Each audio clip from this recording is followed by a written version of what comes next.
Good YouTube, Quinn Wade coming to y'all with that instant basketball analysis on Analysis Playground. The Portland Trailblazers beat the Golden State Warriors 127 to 123. Steph missed two three-pointer attempts that could have kept the game possibly going, but then Avdija makes a free throw. Caleb Houston makes a three that ended up, Caleb Love makes a three that ended up basically ending the chances of the Warriors winning it with that free throw by Avdija that put them up by four. Because even if Steph makes the shot, they'll still be down by one, and then they got to play the foul game. But the Warriors are now 9-9, and they lost their first home game in this one. Now they're 5-1. The Blazers are 7-9 and 4-5 on the road. Portland won the first quarter 35-28, but they lost the second quarter 44-30. A real strong quarter from the Golden State Warriors. The third quarter was won by Portland 29-25, and they also won the fourth quarter 33-26. The Warriors got outplayed in this game, and the better team ended up winning this one, in my personal opinion. Even though the Blazers' record is worse, they matched up real well against the Warriors and gave them a lot of problems, especially the starting lineup from the Blazers. Jeremy Grant, he ended up playing 31 minutes, had 5 points, but he went 0 of 8 from the field and 0 of 4 from 3, but he did go 5 of 6 from the free throw line. That's how he got his points. He actually had 4 rebounds, 2 assists, 3 turnovers, and a steal. One of his rebounds was offensive with a personal foul. He was a -3 in plus minus. Tamani Kamara, 34 minutes, 20 points, 7 of 11 from the field, 4 of 6 from 3, 2 of 2 from the free throw line. I like what he was able to do out there on the basketball court, and he finally had a good, efficient game. He's been scoring, but he hasn't been doing it as well as he did in this game. Did a good job of spacing the floor and hitting the threes that was there for him, and also attacking the basket too. 1 assist, 2 turnovers, 5 of his rebounds was offensive, 5 personal fouls, and a +6 and plus minus for him. Denny had played 40 minutes. That was the most on the team. 26 points for him. That was the most on the team, tied with Caleb Love. 6 of 14 from the field, 2 of 7 from 3, 12 of 13 from the free throw line. Nobody can stay in front of Denny. He's just so real. He's just really, really phenomenal getting to the basket and getting contact. The dude has a decent handle and good strength and just good acceleration. And he's been using it to his advantage to even get assists, because if you can't stop him from getting to the free throw line or getting to the basket or pulling up for 3, he's dishing it out to his teammates at the paint or at the three-point line or in transition sometimes too. He did have 6 turnovers though, 1 block, 2 of them was offensive rebounds out of the 6 that he had. And he also had 1 personal foul, was a +2 and plus minus. And then Donovan Clingan had his best offensive game in a while. 27 minutes, he had 22 points. He was 9 of 14 from the field. He kept getting open from 3. He was able to make 1 and miss the rest. He went 1 of 4 there and 3 of 4 from the free throw line. He had 10 rebounds, so a double-double for him. 4 assists too. If he didn't have a shot, he was able to pass it out or make sure he got it to a teammate that would have a better look. And then 2 steals. He also had 5 of his rebounds being offensive. That's half. 3 personal fouls and a -2 and plus minus. And then City got a start, and he got in double figures.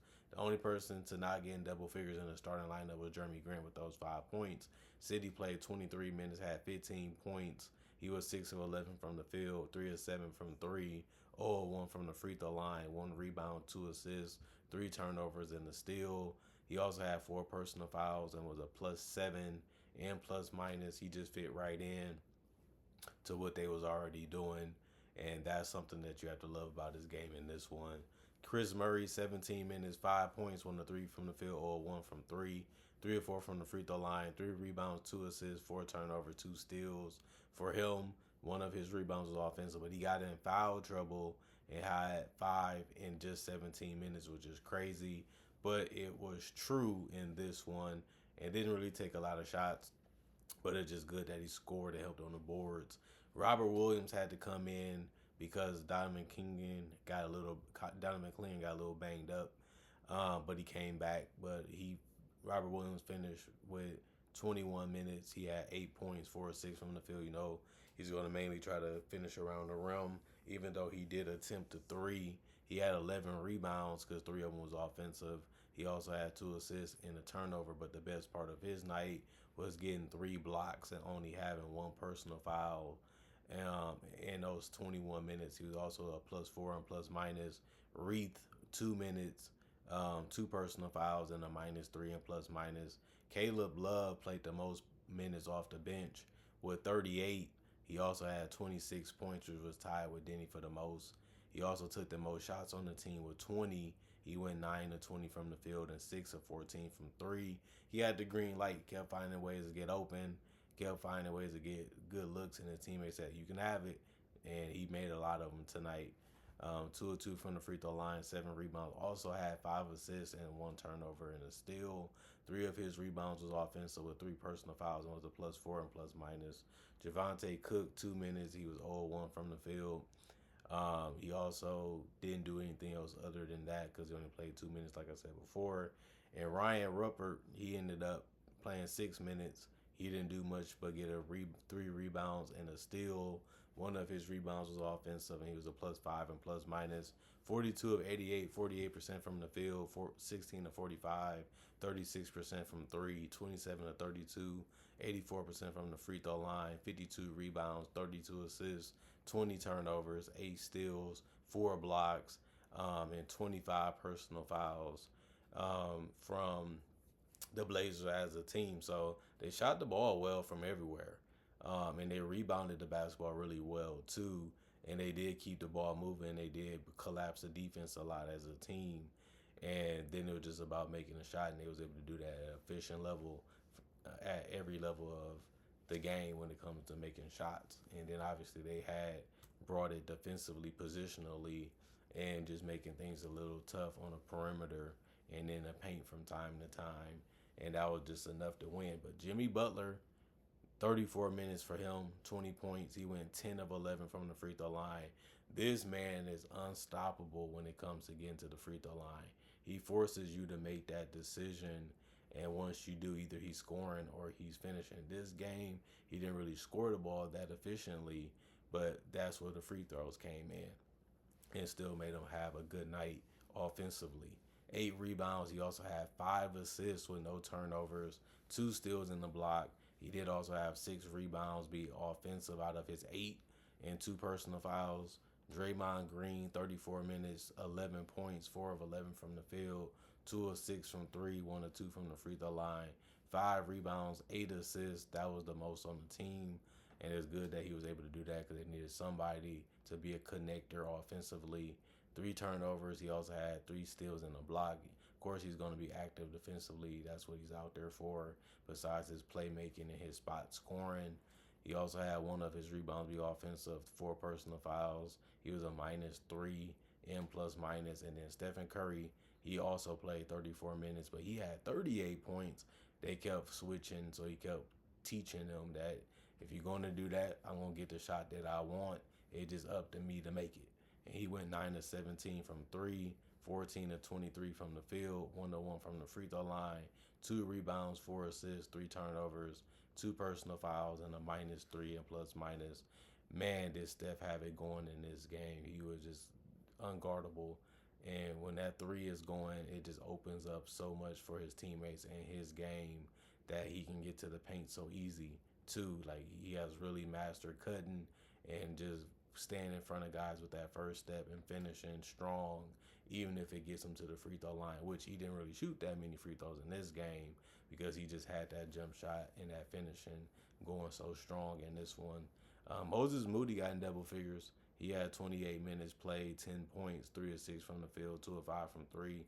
He also shot 2 of 2 from the free throw line, 2 rebounds, 1 assist, 2 turnovers, 1 block. 1 of his rebounds was offensive, 5 personal fouls, a -15 and plus minus. As long as he's contributing defensively and offensively, you're happy with that. And he did that tonight. He's been a really good player for him, this team, and it just makes sense, to start him because at least he can handle the ball a little bit and make an open shot and put the ball on the floor and score and make it the pass that can always hurt a team. Will Richard played 9 minutes. He only had 2 points, 1 or 2 from the field, or 1 from 3, 2 rebounds, 1 assist, 2 personal fouls. He was a -4 in plus minus. Trace Jackson Davis played 3 minutes, got a dunk. He finished with 2 points, and that was his only shot attempt. He didn't do anything other than that. He was a -3 in plus minus. Al Horford, 18 minutes, 7 points, 2 of 5 from the field, 1 of 3 from the 3 point line, 2 of 2 from the free throw line. Just good spacing out there for him. He also had 6 rebounds, 3 assists, 1 turnover, 2 steals, and a block. One of his rebounds was offensive, 1 personal foul, and was a -5 in plus minus. Quentin Post, 17 minutes, 7 points, 2 of 6 from the field, 1 of 5 from 3, 2 of 2 from the free throw line, 4 rebounds, 1 assist, 1 turnover, 3 steals, 4 personal fouls, and a +7 in plus minus. Didn't shoot the ball that great, but he didn't hurt the team that much because he didn't take a lot of shots. Take a good amount, but not a big amount. Buddy Hield didn't do anything offensively, but get 1 steal that was good enough. But 16 minutes, no points because he went 0-1 from 3. That was his only field goal attempt, no free throws attempted. He had 1 rebound and a turnover. He had 1 personal foul, was a +5 and plus minus. Gary Payton II, 17 minutes, 6 points for him, 3 or 4 from the field, 2 rebounds, 4 assists, 1 turnover, 3 personal fouls, and a -2 in plus minus. He didn't take a shot that he didn't like. And you have to like the fact that he turns down shots all the time for better shots. And if he's out there, he's going to take the easiest shot that he can. And that offense, and then Brandon Podziemski did the same in this one, kept getting open looks. He finished with 30 minutes played, which was the most off the bench. He also finished with 20 points. He was 5 of 9 from the field, 2 of 5 from 3, 8 of 10 from the free throw line, 3 assists, 1 turnover. He also had 3 steals and 1 personal foul, was a +3 and plus minus. He can explode for a lot of points. He can be hard to handle if you don't, pay attention to what he's trying to do or just guard him the way that you should. He can hurt you. And he did a lot of damage to the Portland Trailblazers defense in this one, but it just wasn't enough for them to get the win. For Guy Santos and Pat Spencer, they was healthy, but they didn't get on the court because the coaches made that decision. 40 of 83, 48% from the field, 17 of 43, 40% from 3, and 26 of 30, 87% from the free throw line. They shot the ball spectacular. They did a really good job of scoring. The problem was they gave up 20 more rebounds than the Blazers. The Blazers missed a lot of shots, but they was able to get it back because of the rebounds. The Blazers had 21 offensive rebounds compared to the 9 of the Warriors. That always been a weak spot in the Warriors teams, was the centers not being fast and quick enough to rebound and protect the rim. They're still trying to fix that, but they haven't patched that hole just yet because of their style of play. That's something that they have to live with sometimes, and how they built their roster. But 30 assists, they lost that by 2. 13 turnovers, they had 7 less than the Blazers. 14 steals, they had more than the Blazers because the Blazers had 8. And then 4 blocks, it was a tie. And then the Warriors and the Blazers both committed 25 personal fouls. So neither one of them had an advantage. But when it comes to how many shots was taken at the free throw line, the Blazers took 2 more because they had 32 and the Warriors shot 30. Other than that, really close game, could have went either way. Was very fun and very exciting. But the Warriors, they relied a lot on Steph to carry them offensively. Jimmy Butler did his thing. He's a tough cover for anybody.